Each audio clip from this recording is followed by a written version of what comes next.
Excuse me. All right, everybody. Welcome into Variant Roundtable, episode 5. Today, we are going to be talking about the Snapshot 6 release. And man, there is so much to talk about. It's actually insane. Yeah. So we're going to be, I'm going to take a second here and see if we can get some people to populate in here. And then we're going to get right into it. We got a lot of topics. We got obviously the release. We have gameplay stuff, new map, vendors, cleaners, gadgets, gameplay mechanics. There's a full patch notes. I mean, there's just so much stuff, right? And it's been a crazy release so far. The live event was really cool. I want to say thanks to Midnight Society for inviting me to be a part of it with CJOC and Fat Shady. I really appreciate that a lot. It was so much fun to play against everybody and be a part of that reveal. So thanks to Midnight Society for that. So I'm going to mute for a second and do some retweeting and then see if we can get some folks in here. So give me just a second.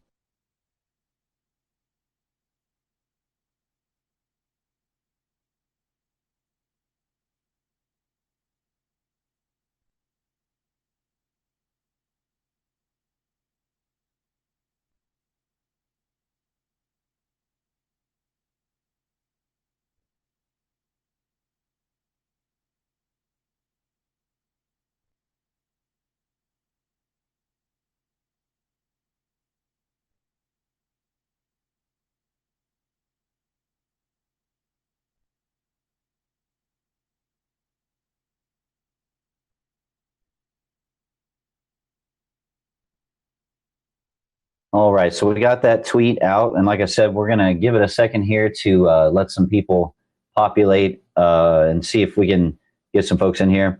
So while we're waiting on that, yeah, like I said, I guess I'll go ahead and start covering just some overall thoughts, things that I'm excited about, you know, how the live stream went and all that kind of stuff. So geez, where to start? There's so much. Like, I'm not sure where to even start. So the live event was a couple days ago, right? Let's see. I'm so lost. Like, there's so much going on. I'm losing track of time. So yeah, today's the 13th. So the 11th. So a couple of days ago was the reveal event, and like I said before, Snapshot 6. A lot of stuff in this build. So first and foremost, we have a new playable map called Proving Grounds 2. So Proving Grounds, for those that aren't aware, is Midnight Society's way of introducing a new map in a very raw, blocky form. It's a very unfinished form, and it's a way for them to test the geometry of the map, how it plays, the flow of things, and then from there, based on our feedback, the people playing it, we can, submit our feedback, and then they can adjust things from there, and eventually it will become a full sector. So eventually Midnight Society, or I'm sorry, Deadrop will have 7 sectors in total. Right now we have Sector 3, Cold Storage, and then now we have this new Proving Ground map, Proving Ground 2, which I'm assuming is going to be Sector 2, which I got to look at it. I think that's either the lobby or I forget the name of it. I got to brush up on my lore and everything. But it's a completely different layout. It's got a lot of apartment buildings, some what looks like street lights on the ground level, like almost like a shopping center. Shout out to Joker. Joker's video covered this wireframe tease before the reveal, or before the event, before the snapshot drop. And I think he was pretty spot on with most of what he said, which was that, you got apartment buildings and things like that. This new map has a lot of cool mechanics. So there's doors. There's a couple of types of doors. There's a regular swing open door, and then there's sliding glass doors, which you can shoot through the glass. And there's even windows that you can open up, glass windows that you can swing open, which is really cool. So that's a new addition. The verticality of this map is insane, just like Sector 3 is. Maybe even a little bit more so because of how it's oriented. So there's a lot of opportunity to to get the high ground, if you will. And yeah, I mean, there's also some areas that you can climb that are like vines and like bushes or something, vines climbing up certain areas of the walls, and you can traverse those, which is really nice. And yeah, I think the map overall is a lot of fun. I'm excited to continue playing it and checking it out. And it's a nice addition to the game, have another map to play. Right now they're doing a rotation where it'll, after so many times, there's a global timer and you can swap between maps after so long. So map rotation is really nice. Speaking of cold storage, Sector 3 got some upgrades as well, visually, and a little bit on the geometry side too. There was some noticeable differences with Sector 3. The I don't know if you want to call it, the textures were a little more polished, a little more higher detail. There's even some new geometry in the way of certain ramps having like railings attached to them. Near the top at the megalith was a pretty big change. There's like, instead of these basic ramps, there's like more realized scaffolding. So that's a really nice change. And visually, really cool with Sector 3 cold storage is some visual upgrades in the form of like fog. So there's this like cold mist that kind of permeates through the map in different places. And in some places it's a lot more dense. And, so it makes it a little bit harder to see in certain areas, which is really cool thematically and practically. And then as the freeze rises, it has a really dense layer of fog that rises with it. So it's a lot more clear now to see when the freeze is coming, which is kind of nice. Before it was, you could see it kind of on the walls and stuff.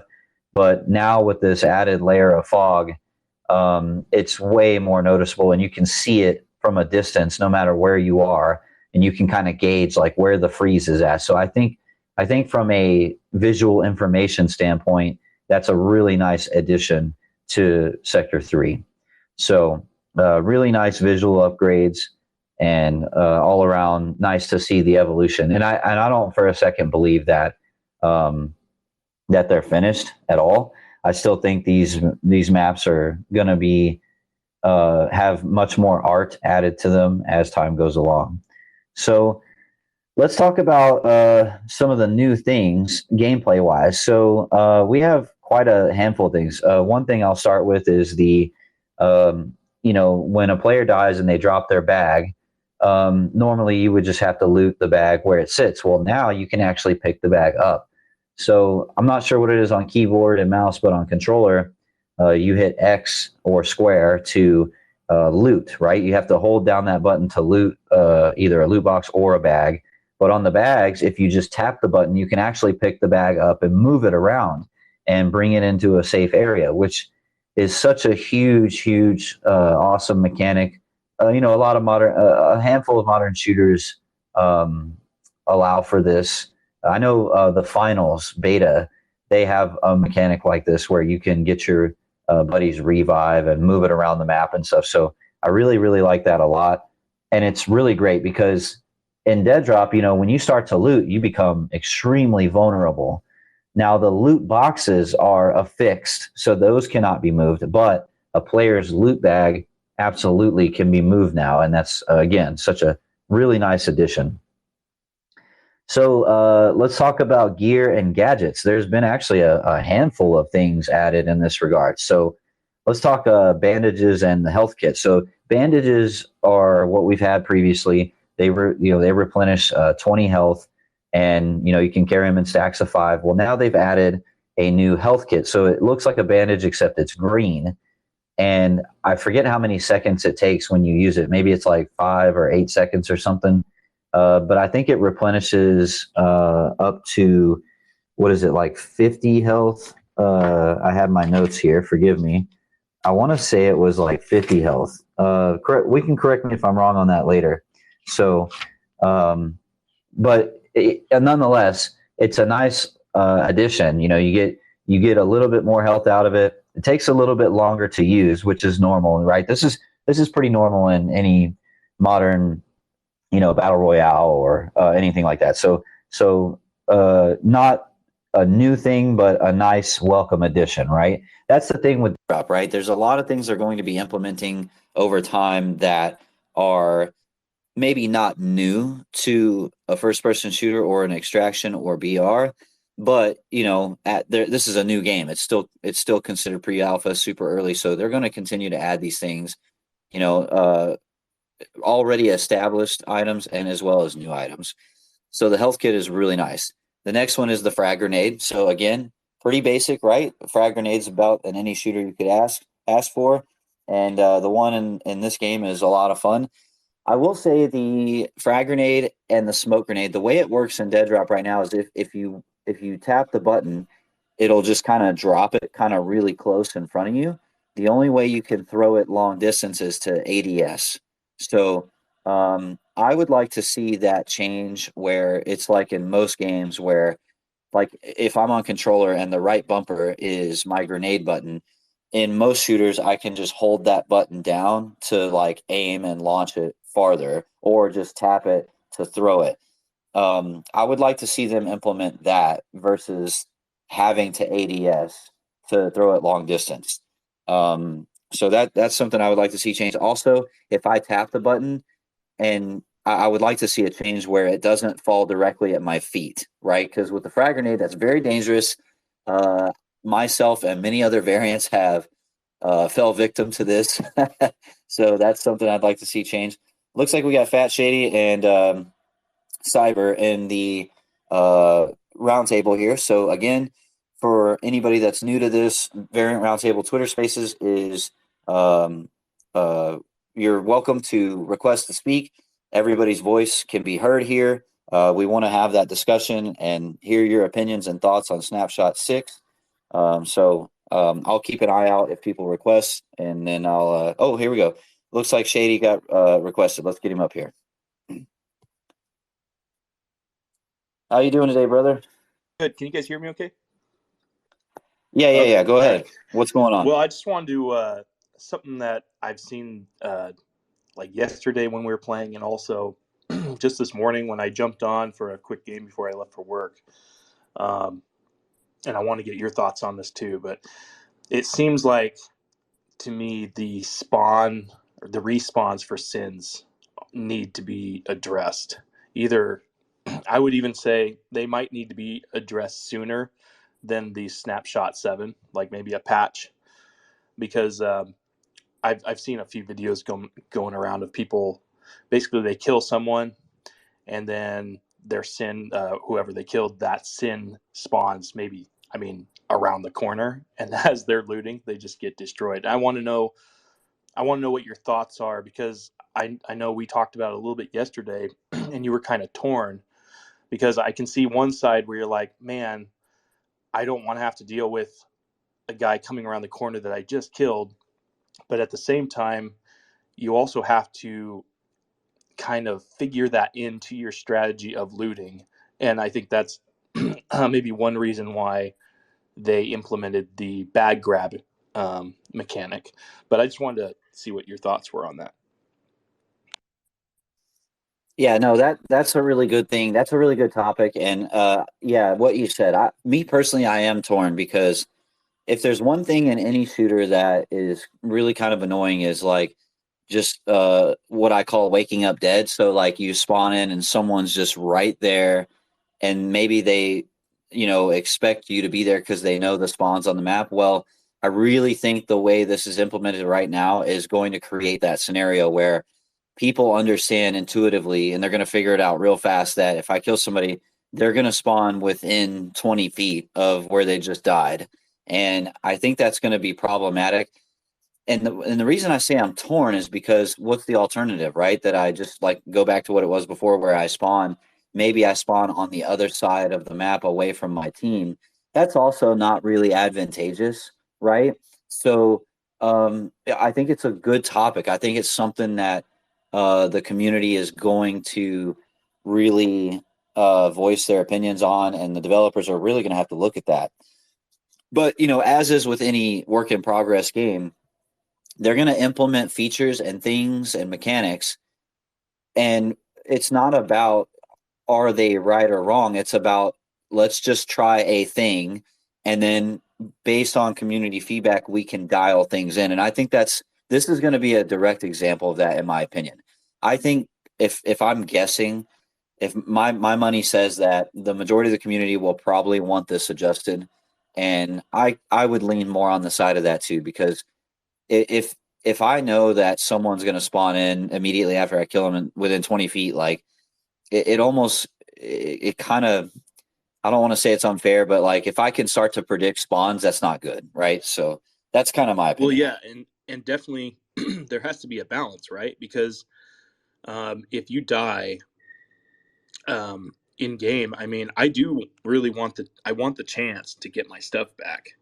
So there's definitely a balance between, hey, don't put me around the corner, but put me within reach where I might be able to, press X or whatever button is on controller and hightail it to the spot where I died and try to get my stuff back. But yeah, I believe there has to be some sort of I don't know. There has to be a bigger delay where you can give the person the chance who killed you to grab your stuff and get, or they take maybe that chance of sitting on your loot, especially if you have a lot of stuff, um, a chance for for you to get back at them. But yeah, it's just interesting because this morning I felt bad because I got killed and then I spawned and I was on the Proving Grounds 2 map and I spawned, maybe, I mean, shoot, it must have been like 100 feet away.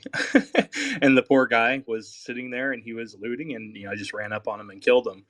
And it's just like, man, I felt bad for him, but also felt really good because I got all my stuff back. But yeah, it's very interesting. I'm looking forward to seeing how many people want that or don't want that, vice versa. So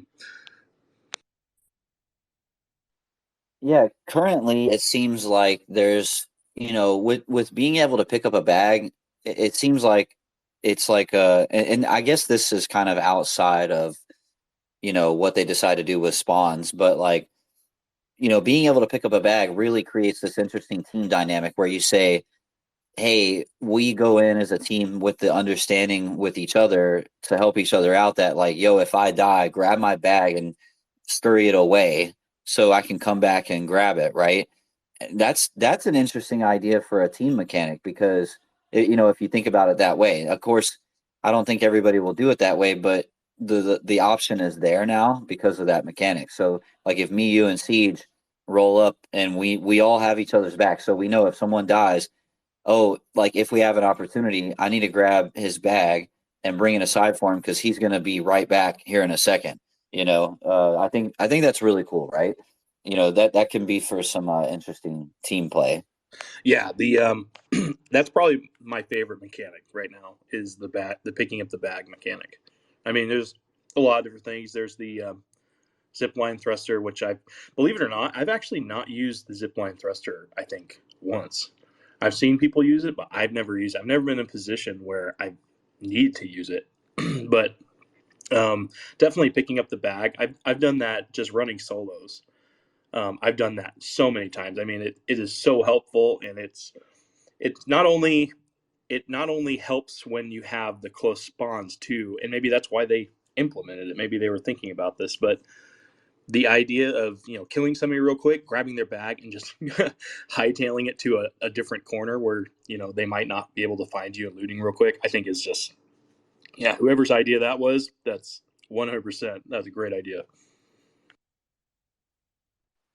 Yeah, absolutely. I agree with all that. To the zip line thruster, I think it's going to take a little bit more time for people to really start getting used to the idea of that it exists, that it's there, that you can use it because like you said, we're used. I think it's a mentality thing. Like it's people have to get used to it because like we're not used to going up a zip line, and this is all new. So I think it'll take some time to sink in. Oh, that's an option now, and I think it's really going to come in clutch the most with either high profile extraction or really for like cold storage since the deep freeze rises up using it to get away from the freeze quickly is where I see it being the most valuable.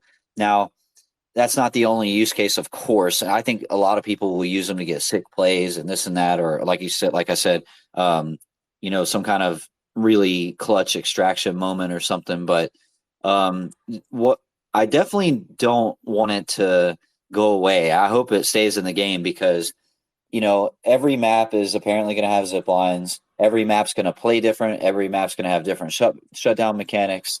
So I think it's just a thing of like people are probably still going to have to need, take some time to get used to, oh, yeah, that's a thing now, because it is kind of different and we're not used to it.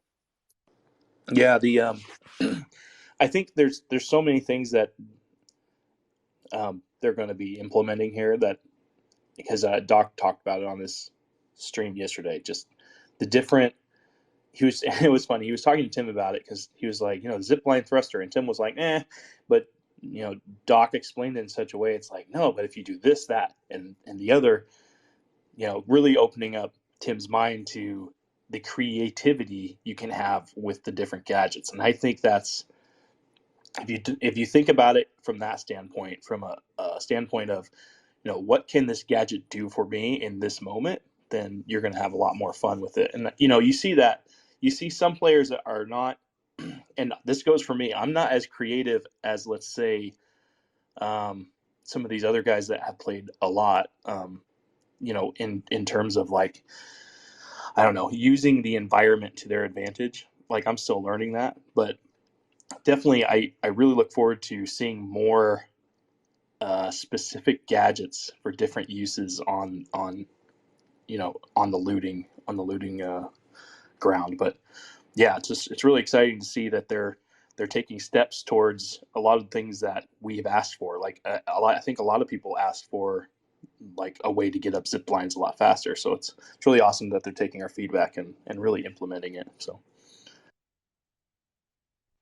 Yeah, absolutely, man. Midnight Society is, they've proven time and time again with these snapshots that, if there's something that is a really highly requested thing that they're either, implementing it or working on it and it eventually shows up, this going up the zip lines, people were talking about that since they came out with zip lines, which I don't remember, was it Snapshot 4 they introduced those? I could be wrong on that. I don't know if it was 3 or 4. So really nice. And you speak about the creativity.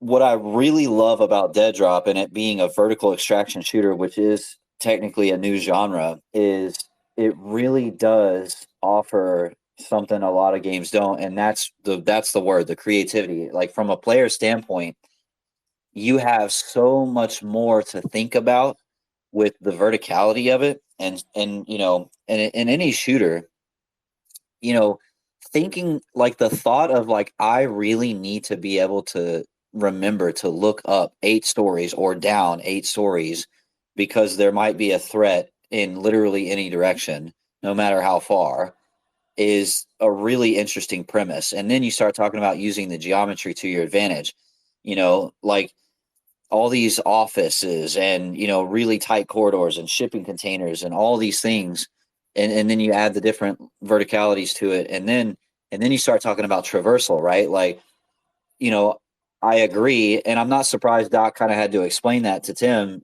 because like I was saying a second ago, when you take the idea of going up a zip line, that's not inherently new. But when you mix that with the verticality of Deadrop, it kind of is, and it really changes the dynamic of how all that works. And I think it's just going to take some time for players to get used to as they start to discover and pull off these really awesome moments. It will start to catch on over time. Like, oh my God, I just ziplined up like 7 stories, jumped off, sniped this dude, got out with the loot. Like, I can't believe you can do that. I mean, and again, it's not that the idea is new. It's the implementation with the vertical geometry, I think, is what really is going to take some time for people to kind of break into, right?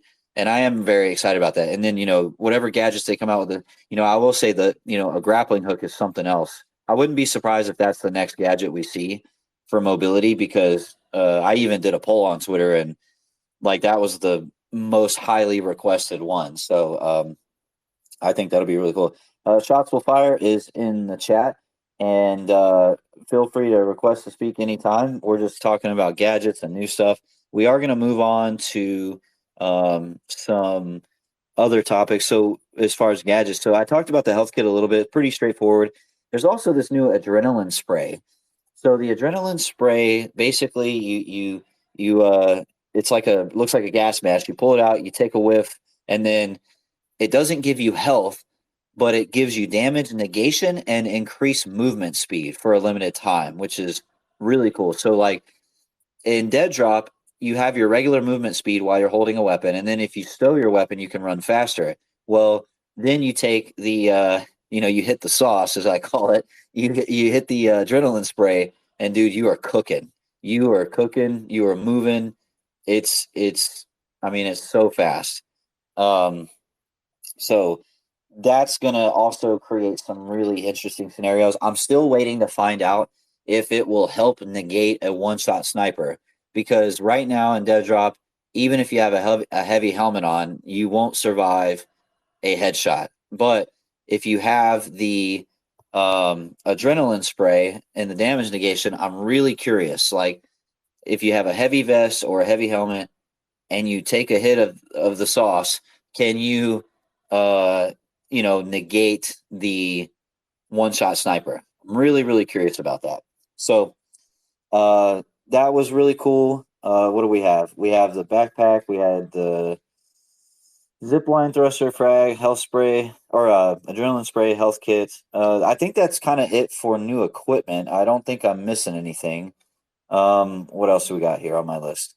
Gameplay. So I do want to talk about controller just briefly. So, a lot of people that follow me, they understand like I'm a controller player. I played on controller in Snapshot 5, and basically since they've allowed it, and it's been pretty rough. This particular Snapshot is it feels a lot better, but I don't know yet if they actually made any adjustments to the controller or if it was all UI based, because my biggest problems before were revolved around sensitivity. Like in Snapshot 5, I would zoom in. Anytime I would zoom in with a sniper or anything with the scope, it would just turn the sensitivity to like a million. And, so it made aiming with a scope like literally impossible. That seems to be gone. And I think that could be just the game correlating sensitivity with zooming in on a scope on the UI or something. I'm not sure. The movement still feels kind of the same on controller. I would love to hear from other Deadrop players on this topic as time goes along, and we're gonna find out these answers as it goes along. We get more familiar with the Snapshot, but overall, it feels a lot better. I'm not sure yet if there were actual controller adjustments made or movement, or I'm not sure yet. But hey, it's nice to have something working a little bit better. I'm actually getting a few kills out there. It's getting a little better. I still got a lot of work to do, a lot of practice to get in. So for any of the controller players out there that were curious, that's kind of my take right now, right? Early first impressions. So let me see here. Let's talk about the cleaners, the AI. I put out a video today just showing a couple clips of the cleaners. So you have 3 classes of cleaner that show up, and the cleaners will come out whenever a player dies. Their whole goal is to come in and clean up the body, take the loot, and extract it out of the map. Now, they won't really engage you unless you are aggressive to them, but this has been intermittent for me personally. I've walked up to them and not fired on them at all, and they'd still try to shoot at me. But like sometimes they don't. So that's kind of intermittent for me. But there's 3 classes. There's a scout, a guard, and a harvester. And I believe the harvester is the boss guy. And I'll tell you what, some of these cleaners, they have a lot of health. Okay. I have a video I just put out today where I basically sniped one in the head, and I think it was like 188 damage, and he just ate it for lunch. It was hilarious. I'm like, man, so these guys are kind of tanky. They're not too hard to kill, but they're definitely harder to kill than another player. So, mind your ammo count. make sure you're paying attention to, your surroundings, because they phase in and out. They have cloaking tech, so you'll usually hear them before you see them. Just so keep your eyes around every corner. They'll come and get you. I think it's a fantastic addition to the game. I really like how they work, and I can't wait to see the iteration of it. Hey, we still got Shots is in here. We got OMA Monsters in here. Welcome, buddy. Reminder: everyone that joins the Variant Roundtable has a voice. So if you want to request to speak and talk about your experiences, what you like, don't like, everybody's welcome here. So, yeah, cleaners, AI. I am really enjoying that mechanic a lot. Actually, I think it's pretty hilarious. I did another video also from my PlayStation yesterday where I was just in Sector 3 and I started climbing up this pipe, and like I peeked my head over the railing and there were three cleaners just standing there staring at me like, yo, you trying to climb up this pipe right now? And I just climbed right back down because I was like, nope, I don't want that problem right now, man. I didn't have a lot of ammo, and it was 3v1 on the cleaners, and that's, take that risk if you want, man. It's crazy, but I do really like the mechanic of the vendors. Or I'm sorry, the AI, the cleaners, and so I'm looking forward to seeing that evolve. So, speaking of cleaners, there is one cleaner you can interact with called the vendor. So when you're at the main lobby, there's a tab that says vendor, and you click over to it, and it's one of these cleaner guys. And basically, there's a new currency that's been introduced called space dust, and it's like these little gold coins. And the vendor is really straightforward. He has some items for sale. You can sell things to him for dust. So if you extract with a lot of loot and you want to sell some of it, or you have a bunch of extra something you want to sell it, you can sell it for space dust. But he also has an insurance mechanic, which I'm so happy about. It's our first introduction of an insurance mechanic in the game. So basically, you can tag an item. So let's say you have your loadout, you've got your sniper and your backpack, your helmet, or whatever you don't want to lose. For a price, you can tag those items. And if you die in the game and the cleaners recover it, you can come back to the main lobby, go to the vendor, and then there's a tab called Found, and you can see your tagged items and you can recover them. So now here's the catch though, is if you tag an item to be insured, that's going to cost you. And then if you want to recover that tagged item, that will also cost you.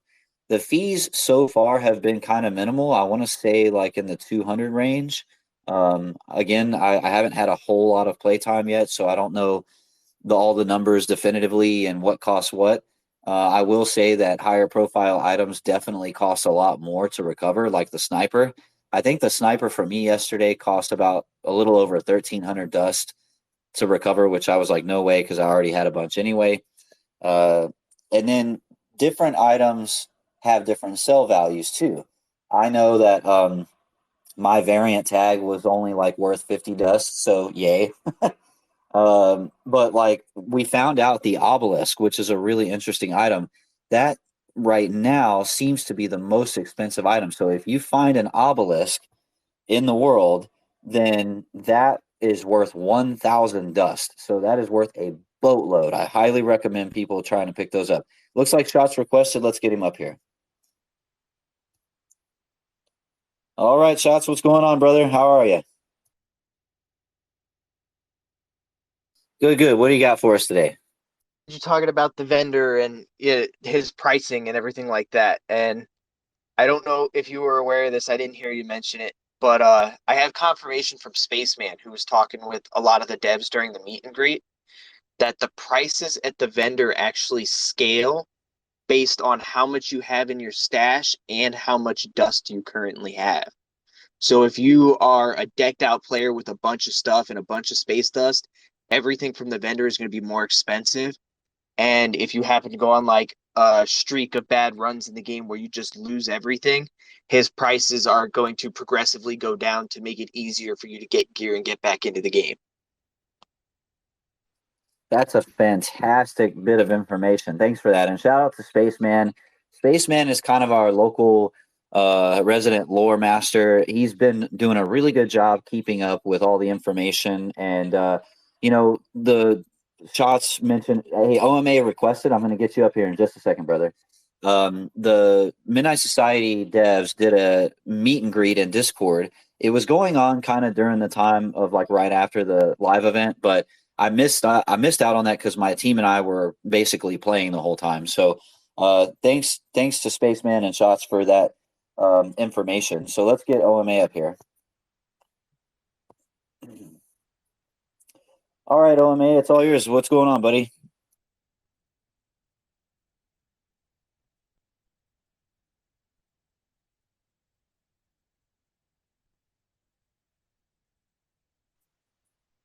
It's all yours, OMA, if you can hear me. I can hear you now. Yeah. I was going to say one thing. You know, you said about tagged items. You don't pay to recover tagged items. Oh, I know on the deep freeze weapons it didn't have a cost, but I thought I saw that you had to pay to recover. Or is it just the found items? So or basically, the way the vendor works is tagged items. You pay to tag them. So that's basically saying like this item when you go in, grab this and get it back to me. And if they find it, they just give it straight back to you. You can just claim it again, and then you'll need to re-tag it. If they don't find it, it's just tough titties. You don't get your money back. Found items, that is just stuff that, like, if it's left behind, there's a small chance that the cleaners will find it and bring it back to you. Well, not bring it back to you, but they'll basically bring it back and say, "Hey, I know this is yours. For a price, we'll give it back to you." And the only reason I know all this is because I was fortunate enough to have some time to speak to Pluto about it. But yeah, Shots is right. Like the pricing is completely dynamic and based on like your dust. So the more dust you have, the more things cost you. The idea behind it is that, like, say like Shots, who's gonna inevitably have a million snipers and be rich as hell. The idea is that like a player like him who's clearly above the like average cut is not penalized, but like they have a more attachment to like their high tier loot. So Shots losing a sniper rifle, like a fully decked out sniper rifle, would be like a big deal because he's like, oh man, that's going to cost me like a few thousand to get it back. Whereas like an average player, someone who doesn't play every day, like they just come in for a few games, like it's not going to be as big a risk for them. They can take in top tier loot, and it's not like it's going to cost them half the amount or something like that. So it's kind of it's the way I like put it was it's like skill based matchmaking, but in like economy, the economy version. So it's a way of like making lower end players be able to take in high tier loot and it not be as much of a risk as it is for players that are clearly winning and surviving better.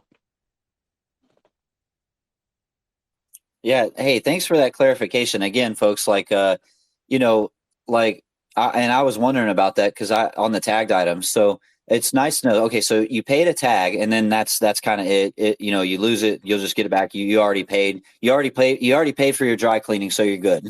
Yeah. So, yeah. So that's a good clarification. And you know, again, folks, you know, I'm gonna get some things wrong. This just released. We're all still learning stuff, and you know, there's a lot of folks that got to be part of these developer discussions in Discord that I kind of missed. So thanks to Shots and OMA for clearing that up for me. Yeah, man. I like that there's an insurance mechanic. I was a big advocate for this in the beginning because I'm what you would say is probably I'm like an average skill player. And, you know, as the game progresses and we get more and more loot and real rare items and stuff, I'm going to really appreciate that because I can go in, I can tag my item with the vendor and say, hey, I'm putting insurance on this. Like, I ain't losing this. I want it back. And there's a way to do that. Now, eventually, like I really, my hope with that is that they, you know, balance the economy of it in such a way that I can't just like insure everything all the time. I mean, like maybe that's okay. I'm really curious what you guys' thoughts on this is because I don't know how it works exactly in Tarkov or whatever. I don't know if you can just insure everything all the time if you have the cash. And maybe that's the balance is the money. Like maybe like the more items you tag, the more expensive it gets just to prevent people from never really having that risk reward of like, you know, that because it's an extraction shooter, like you're going to lose items and a lot of players hate that. But like, if you just negate it entirely where they can just insure everything all the time, then it just kind of deletes the whole point of it. So I think it should definitely be balanced. What's your thoughts on that? I mean, the thing is that like you could so like this was like a clarification that Pluto made to me, but it's not insurance. So insurance is like you pay for something to be insured, and then when you lose it, you get compensated for it. Tagging is more like, I want you to go get this. If they don't find it, they're not giving you your money back, and you're not getting it. But tagging is like also not guaranteed. So you can tag everything in your inventory. You could tag like every item you have, but if someone else takes it out, you're not getting it back. So it's like okay, I see. And that was the case with the deep freeze weapons too, because we were talking about that, how like there's no cost to tag the deep freeze weapons.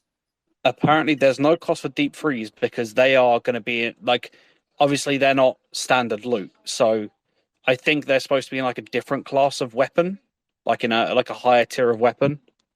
But I think that's something that's coming like later on down the line. I think that's why. I think that's going to be more like tied into like skinned weapons and like more special stuff, which is going to be like a different tier, not like ground loot. Because obviously you can't find deep freeze weapons, so I'm guessing that like ground loot is like one type of weapon, and that's got one sort of like set price list. And deep freeze will probably later on will probably be more expensive because it is a like inherently more valuable weapon. All right, I want to call Oma out on this because we argued about this yesterday. It's insurance. It's just not called insurance. It's And not insurance. You're just calling it insurance because you're copying Tarkov, but it's not insurance. The system is a copy of Tarkov's system. It does the exact same thing, and Tarkov calls it insurance. But off of what HELMETFIRE was saying, because I know he asked about how it works in Tarkov, the pricing in Tarkov doesn't necessarily scale, but it fluctuates based on the in-game economy because the prices are constantly changing in Tarkov. And I don't know what their exact scaling is for that, but I know essentially like what they do for the Bitcoins in Tarkov, they try to reflect the real world price to an extent. But Tarkov insurance is very expensive in game, and if you're insuring gear every single raid, you are going to run out of rubles extremely quickly. So there's definitely a trade-off to it, and it definitely makes it more valuable. But at the same time, you run the risk of getting absolutely nothing out of it if someone extracts with your stuff. So the system we have is extremely similar, if not the same, down to everything except for the price scaling of the vendor. Yeah. So as far as like the terminology, like I personally don't get hung up on like if they want to call it tagging or insurance or whatever. Like to me, it's just a mechanic that says, hey, I really want this item back if I die. But what's cool to OMA's point is with Deadrop, it's not that simple because you can tag it all you want and that's fine. But if another player extracts out with it, too bad. And I love that that's a thing because that's what makes Deadrop. Like, again, if you didn't have that, it's not the identity of Deadrop anymore. If you just can't lose items ever, then it's not an extraction shooter, in my opinion. So I like that they're adding an insurance type of mechanic or tagging or whatever you want to call it. And I can say, yo, I want this sniper back with my, it's all kitted out. I want it back if I die. and the only caveat is like, yeah, you'll get it back unless somebody else takes it and gets out with it. I don't want that to ever change personally. That's just my opinion.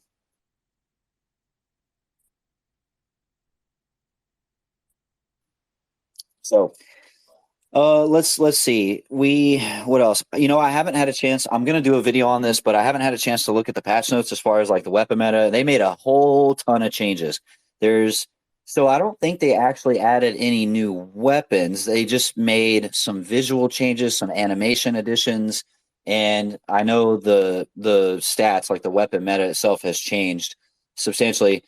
We're living in a shotgun world right now and then the only exception to that is probably the new hand cannon, the new 6-shooter or whatever you want to call it, the pistol.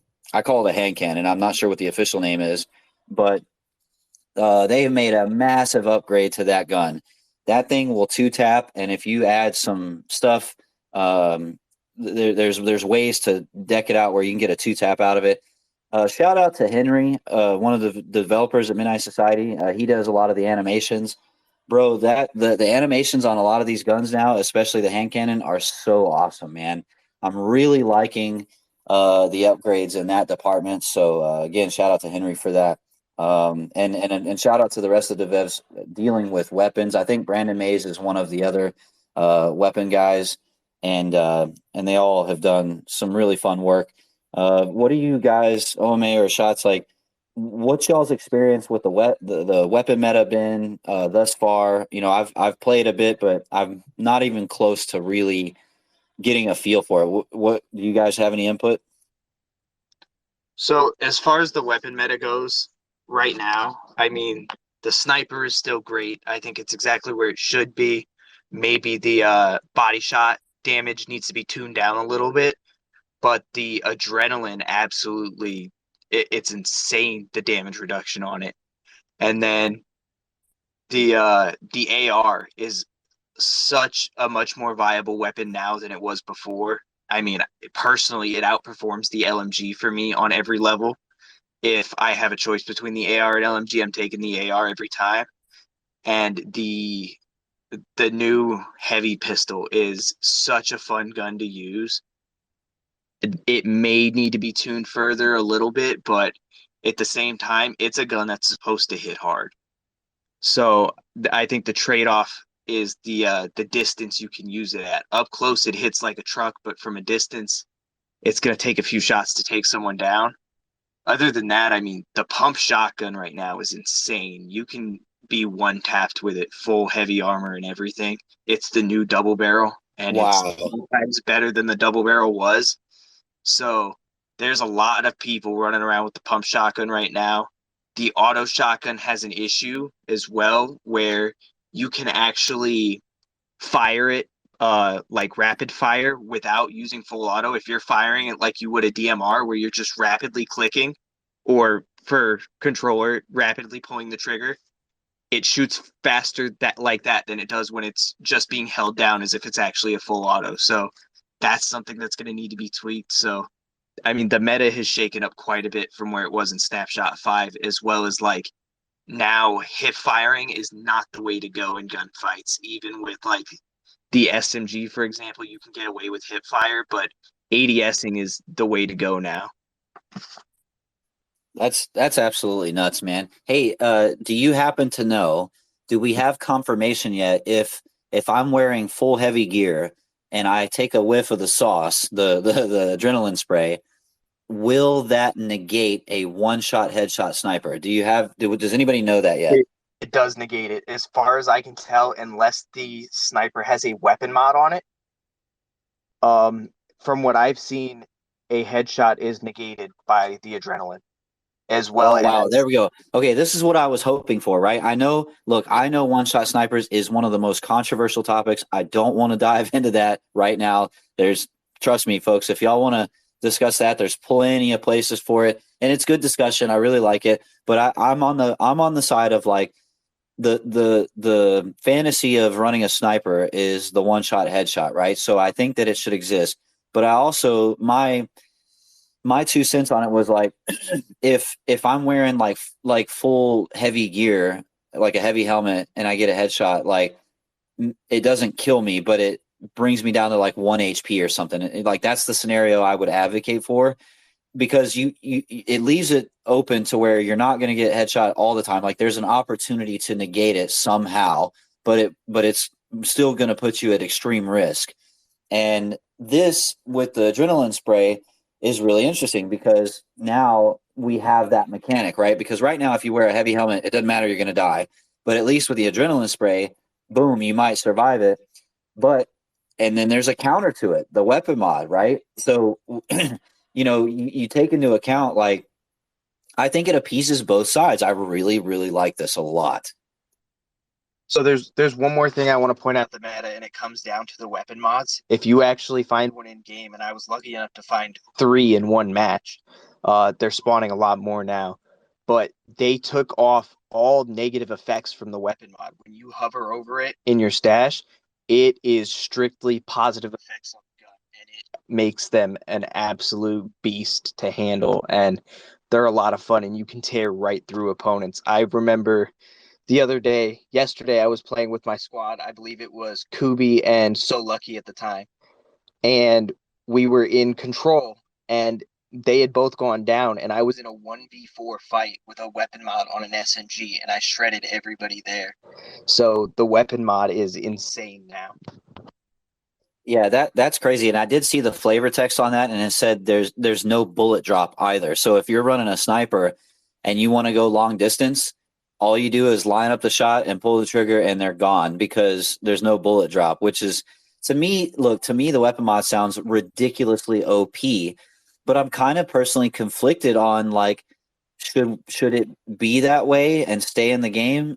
And the one reason I say that is because you have to find one, and yes, they do spawn a lot more. I still would say they're decently rare, but they're not near as hard to find as before. Like in Snapshot 5, I never found one, but I didn't play as much as most people. So, but yeah, like I also found a few pretty quickly. But yeah, that's my biggest, like, it's going to take me some time to formulate an opinion on this, but right now it's like super OP, but it's like, yeah, but they don't just give it to you. You got to find one, and then you got to use it, and then you got to, like, not die and lose it again, right? Like, so, like, to me, that seems kind of balanced, but, like, I'm really curious to see how the opinion from the community evolves on this particular topic. Real quick, so Ecstatic is in the house. Like I always like to say during these things, Variant Roundtable is for all voices. So if you want to request to speak, tell us what you think. You're more than welcome to do so. So yeah, weapon mods are, if you want to have a good time in Deadrop, find a weapon mod and just have fun. It's a have fun button is what I call it. Weapon mods aren't the only thing that are like that can make your weapons OP though. Like for real, if you've looked at the vendor, yeah, have you seen the new attachments, like the weapon specific attachments? I've seen them. I haven't used anything on them, and I don't know a lot about them yet. Tell me about it. So basically, they're like, so they kind of range in the same way that the attachments we have now are, but they obviously them being weapon specific. So say like a grip for an AR, a standard grip might give you like horizontal recoil and I don't know, like less bloom or something. If you get it the specific one, it will also give you vertical recoil. Like it will be like an all round, it'll boost pretty much everything. And like if you can buy those. Like I'm pretty sure at the moment the only way to get them is to buy them from the vendor. Which means that they are like easily like at least easily acquirable by everyone as long as you've got the dust. And they honestly they make a huge difference. I was running them on an AR yesterday and it made a massive difference. So I got something to point out there as well. So I have actual patch notes in front of me on that as far as the A and B specific parts go. And it says that the A specific attachments for guns for the grip and barrel are focused on reducing vertical recoil, while the B parts are improving hip fire gameplay. So like you said, the vertical, but in here it specifies hip fire, as well as I have heard, and I haven't seen one in my vendor yet, but I have been told that there are weapon mods for specific weapons that come up just like these do. Really, I haven't seen one of those yet, but I could believe it. But yeah, they are like ridiculously good. Well, I know what I need to be doing now. I need all the help I can get, brother. I appreciate the tip. Dude, honestly, they're really, really good. And I'm serious. Like, I mean, like if you're playing solo at the moment, you're always going to have a bit of a harder time. But like, if you can get yourself like a set of like heavy armor, some bandos, and like just get yourself a sniper. Like a sniper, you don't even have to fully kit it out anymore. Like a sniper should like is pretty effective without anything apart from a scope on it. But like grab an AR and like just put attachments on it. You'll have like a pretty easy time extracting, like just surviving in general. It's pretty manageable like that now because people like it seems to be people are playing a lot slower and you have a chance to like disengage and like get away if you need to. But like honestly, like just run around and grab like the what are they called? The monoliths. Is it the monoliths? No, what are they called? The little Obelisks. Obelisks. There you go. They are worth 1,000 dust each. Yeah, like, man, you can get rich quick off those. Much. Yeah, man. They are worth so much. So honestly, everyone used to leave the obelisks. I will grab every single one now because they are just like they're worth their weight in gold. Well, worth their weight in dust actually. Yeah, this is all great news, man, because I've been playing, but like I definitely haven't absorbed everything. There's so much they've added, which is so cool, man.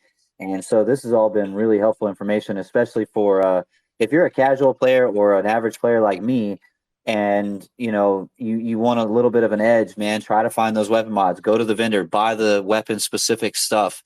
And if there is weapon specific weapon mods, I will be really keeping an eye on that, man. That sounds because this, bro. How much better does it have to be? Like, what are we talking about here, man? Like, you have weapon mods that's like reducing all negative effects, no bullet drop, no nothing. Now you're gonna tell me there might even be some that are like weapon specific. Like, what does that even mean? And real quick, it looks like we got Ecstatic requesting to speak. I'm gonna get him up here.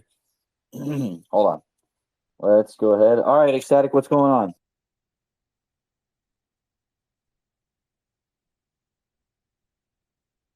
Oh, I think he revoked his request, so that's okay. So anyway, yeah. OMA shots like. I mean, so what do we know? Like, do we know for a fact that there are weapon specific weapon mods that come up in rotation? Where did that information come from? I haven't seen them. I have not personally seen them. I have been told from a couple people that I play with. McCad was one of them. He said he had one in his shop that was specifically for the double barrel, but I don't know if something was lost in understanding where he was actually talking about attachments, but he reiterated that he was talking weapon specific weapon mods. So I'm still waiting to see one pop up in my shop to confirm it though. Yeah, okay. All right, Ecstatic, the floor is yours, sir. Hey, I was just gonna say, just from because I haven't played, but from what I've seen, because I've hopped around different streams and whatnot, um, I've seen a few people talk about the weapon mod for specific weapons, so it is a thing. I don't know for what gun specifically. And since the obelisk is a little bit more rare and yeah, it's worth a lot, I've been seeing a lot of people selling the comic books because they go for about 600 a piece. So that's another thing you can use. That's awesome, man. Like, does anyone know how much the floppy disk and hand grips are? And has anyone seen the hand grips? Because I haven't. I've seen floppy disks really the rare. floppy disk isn't the flop. I haven't seen a floppy disk, but the hand grip is not floor loot anymore. It is a flex item. It does nothing, but you can buy it from the vendor for 10K. So yeah, Oma confirmed that for me yesterday, and I actually bought the hand grip from the vendor. And if you try to sell it back to him, he will give you 12 dust. It's insane. But the floppy disks are worth about 50, and then the comics actually fluctuate depending on what issue. Some of them are worth 150, some of them are worth 300. I think one was worth 700. So it depends on which one is which. And then as far as what weapons have weapon specific weapon mods, the only one that I have heard, and it was from McCad, was he said there was a weapon mod specifically for the double barrel. Yeah. So okay, so the hand grips, you said they're a flex item. So like, so there's no apparent function to them. No. It's literally like Pluto literally said there's an item in the store. He didn't tell us what it was in the store, but he just told us there's an item in there that's just meant to be like a flex item, just waste your dust. Oh, that's interesting. I wonder. There must be more to it that will come in the future, is my suspicion. But yeah, if I see some, I'll have to add it to my inventory just for fun. Yeah, you'll need to get 10,000 dust first. That shouldn't be too much, too hard. I mean, again, because like you can find obelisks. You can, if you have a surplus of weapons or something, you can sell those. So I mean, and look, we got presumably 3 months until the next snapshot. And so, and we're going to, and now with the addition of teams, man, like I think a lot more people are going to play more. I think this snapshot's going to have a lot longer legs than Snapshot 5 did by probably magnitudes. I would assume so.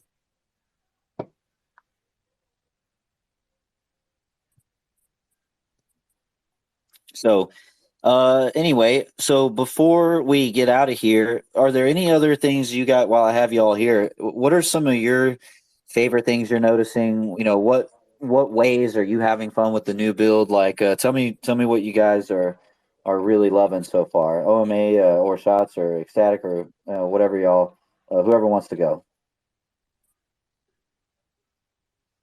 Just squads, man. Squads is like the best thing in my opinion, it's like one of the best things they've ever done. Like honestly, makes it so much more fun. Yeah, teams is great. I really think that and I was telling somebody else yesterday, like right now this is just the first implementation.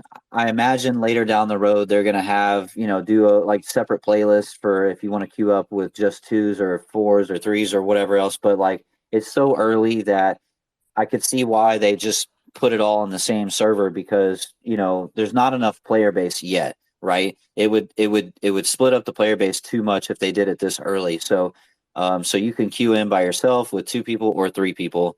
And like Shots was saying is look, Shots and OMA, like if you're a solo player, like there's a lot of tools, like you can find weapon mods and weapon specific modifications to really beef up your damage. If you find an adrenaline spray out there, before you round the corner and get into that engagement, take a whiff of the sauce and, just let it spray, man, because there's some really cool things they've added into the meta to swing things one way or the other, right? So so that's cool. So Shots, ecstatic, any thoughts from you guys? Personally, I love the addition of the cleaners. I love the new look for Sector 3. I know for the most part it's the same, but I'd say every little change they made to Sector 3 was an improvement, which to me kind of caught me off guard because when we see map changes in other games, a lot of times it's not necessarily all good changes. But everything I found that changed in Sector 3 was, in my opinion, just improvement all around. So that was something that was awesome to see for sure. That's great. We got Crimson in the house. We got John. We're basically about to wrap up, but if anybody else has any quick thoughts on what you really like about Snapshot 6 so far, go ahead. Now would be the time because we're about to wrap it up. We're about at an hour now. So ecstatic, you're already got the speaker. So anything from you, ecstatic? I like the minor changes they did to the proxy chat. Like one prime example of it being used in a really good way was like when Shats was going against the doc and you guys are communicating with each other from all 3 sides and you took his team out. That was crazy. So that's just like one example of it, but just some of the minor changes that I know not everyone is necessarily focusing on even make a big impact. And then what else? I don't know. Just overall, it's a lot of big changes. What would you think would be a good improvement they can do for the vendor health helmet? Well, I'm still kind of absorbing the newness of it all, right? And there's still, the vendor. I think I'm going to need some more time as far as like what my feedback on that will be. I mean, right now, look, it seems pretty straightforward. He's there. He's got some items for sale. There's a tagging system, so if you need to get some items back, assuming they don't get extracted, then you can do that. The dust economy. I mean, it all kind of makes sense. I think it's a really good first implementation. I'm sure community members will probably have some ideas. To me, it seems like I could see things being added to the vendor, but I don't think there's anything inherently that I don't like about them in this first iteration. So that would kind of be my take on that. Crimson or John, if y'all want to speak and give some input, now would be the time because we're about to wrap it up. So I'll keep an eye on that. The give thing you you guys a shouldn't second like here. about him is that he's not OAC. OAC? Yeah, Armory Customs. Oh, right. Yeah. That's what you So shouldn't like about him. I could point out one more thing to give you something to think about. I had Spaceman talking to the devs, like I said, and we kind of had confirmation that the vendor was intended to be Space Bob. and that they have somewhat moved on from that idea for now. He may come back into play somewhere down the line, but he was originally intended to be the vendor, and I feel like him not being the vendor is kind of why we don't have those early game quests that we were speculating about before.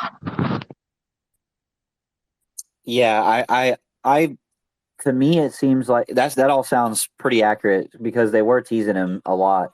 And then but my suspicion with that is they have big plans for Snapshot 7. They keep teasing the car like big time, like a lot. And I bet you my money says that they have thought up some new, even more exciting ideas for Space Bob outside of him just being a basic vendor. Like I think they have larger aspirations for what that character is going to be and how he's going to exist, and that's probably why they pulled it. And to me, I'm cool with that, right? Like, look, because him being a vendor, yeah, that idea was cool. But if they found something more interesting for him, like, yeah, I'm all about that. So here, real quick, let's get John. John is requested to speak. What's going on, John? What are you thinking about Snapshot 6? I can't think too much yet. I haven't had a chance to get my hands on it, but I'm going to be playing tonight for the first time.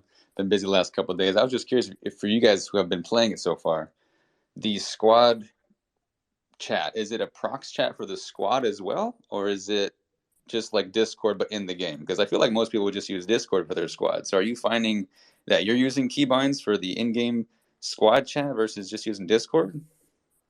I'm gonna Shots. Do you want to take that one? I mean, I don't have a whole lot of info on that one, but from my understanding, the in-game team chat is essentially an in-game Discord. It goes throughout the whole map. It's not prox-based. However, the open chat in-game is still proximity-based, where you can talk to enemies and OMA, you look like you were gonna have some input. No, pretty much same thing.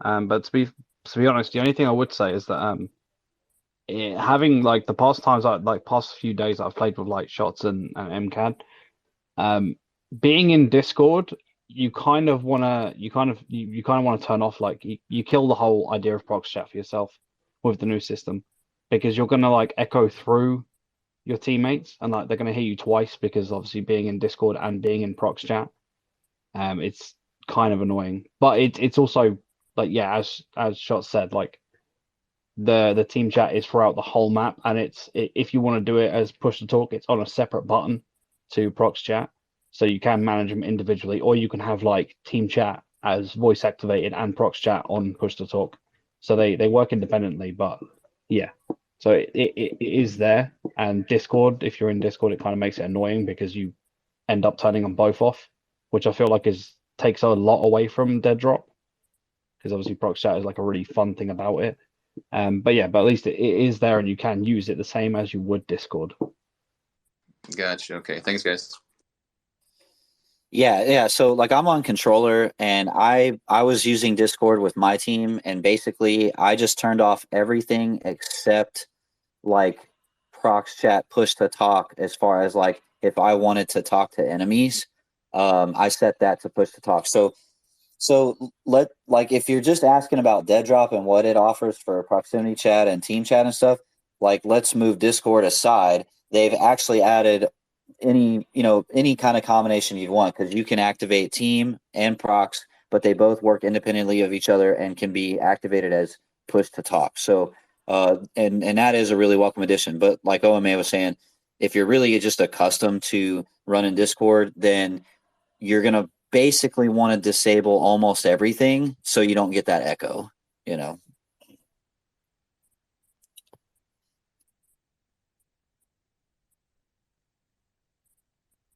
Actually, question for you, since you do controller. Go ahead, Ecstatic. I'm sorry. Is it hard to hotkey with the controller? Like, has there been any changes with this snapshot, or what's your experience with the controller? So I didn't really mess around with trying to remap buttons, so I really don't know the answer to that. As far as like just playing on a controller, it is a lot better. But as I was saying earlier in the episode, you may have missed it. Basically, my experience so far on controller is it's a lot better. The biggest thing I noticed as a difference is in Snapshot 5, when I zoom in with a scope on any rifle or weapon, the sensitivity would just go to like 1000 for some reason. And now it doesn't do that. When you zoom in, it moves proper. Now, I don't know if that's a result of they actually tweaked the controller or if it was more of a UI based thing. I was speaking to Artix, and he seems to think it's more UI UX based. And I don't know how any of that stuff works. So I'm not convinced they touched the controller specifically, but it does feel better. It is a lot more manageable now. But as far as hotkeys, like for Proxchat and stuff like that, I really haven't tried to remap anything. The default layout's always been what I use, so really don't have much on that for you.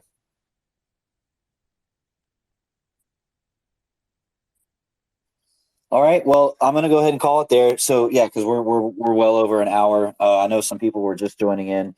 Right now, we're doing this a day early. Normally I do this on Fridays, but I got a pre-scheduled event for tomorrow, so we're doing this now. And then Variant Intel podcast is going to be later at 6 p.m. Eastern time. That's going to be with Siege OC. He's my teammate for the event. He's a Variant and a really cool guy. We're going to have him on to talk about all things Snapshot 6, and that's going to be at 6 p.m. Eastern. That's going to be live on kick.com/HelmetFire and youtube.com/@HelmetFire. And we hope to see you there. Like I said, we're going to do that live, and then it'll go up on the channel, on the main channel, probably the next day, maybe Saturday. And so will this for Variant Roundtable. Normally, Variant Roundtable and Intel are on Fridays, so in the future, they'll still be on Fridays. Variant Roundtable Twitter Spaces is at 1 p.m. Eastern, and Variant Intel at 6 p.m. Eastern. So I really appreciate everybody coming by. If you are listening to this on YouTube, be sure to hit the like, subscribe, hit the bell notifications so you don't miss out on any future content, and we'll see you in the next one. Have a good one.